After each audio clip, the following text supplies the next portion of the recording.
정부가 국무회의에서 의결한 내년도 예산안은 올해보다 5.2% 늘어난 639조 원 규모입니다. 재정 기조를 확장 재정에서 건전 재정으로 전환하면서도 국정과제 이행 등 해야 할 일을 하는 예산 중심으로 편성했습니다. 정부는 건전 재정 기조 전환을 통해 재정 수지는 2.5%에서 0.6%로 개선되고 GDP 대비 국가 채무 비율은 50%에서 49.8%로 0.2%포인트 개선될 것으로 전망했습니다.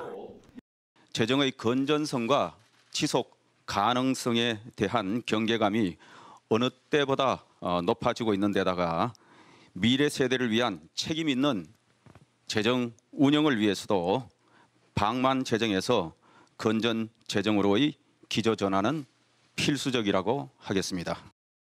지출 재구조화 등 재정 혁신을 통해 국민 부담을 최소화합니다. 역대 최대 규모인 24조 원 수준입니다. 정부는 집행점검 중심의 기존 방식에서 벗어나 민간 역량과 공공부문 효율화에 전략적으로 접근합니다. 정부가 직접 주도하던 일자리 창업 지원 사업과 민간 시장을 위축할 우려가 있는 산업과 디지털, 인프라 지원 사업을 민간 중심으로 전환하기로 했습니다. 공공부문에서는 246개 행정위원회 가운데 성과가 미흡했던 81개 조직을 통폐합하고 장차관급 이상은 보수의 10%를 반납할 계획입니다.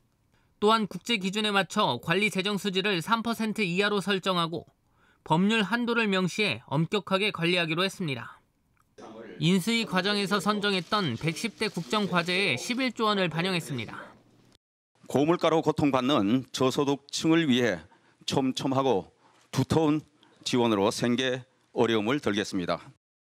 우선 올해 82만 원이던 병장 월급을 100만 원으로 인상합니다. 여기에 사회진출 지원금 30만 원을 더해 병장 기준 월 130만 원을 지급합니다. 만 0세 아동 양육 가구에 월 70만 원을 지급하는 부모 급여가 신설됩니다. 돌봄과 생활 등 장애인 맞춤형 통합 지원에 3천억 원을 투입하고 청년 원가주택과 역세권 첫집 5만 4천 호를 공급할 계획입니다. KTV 신국진입니다.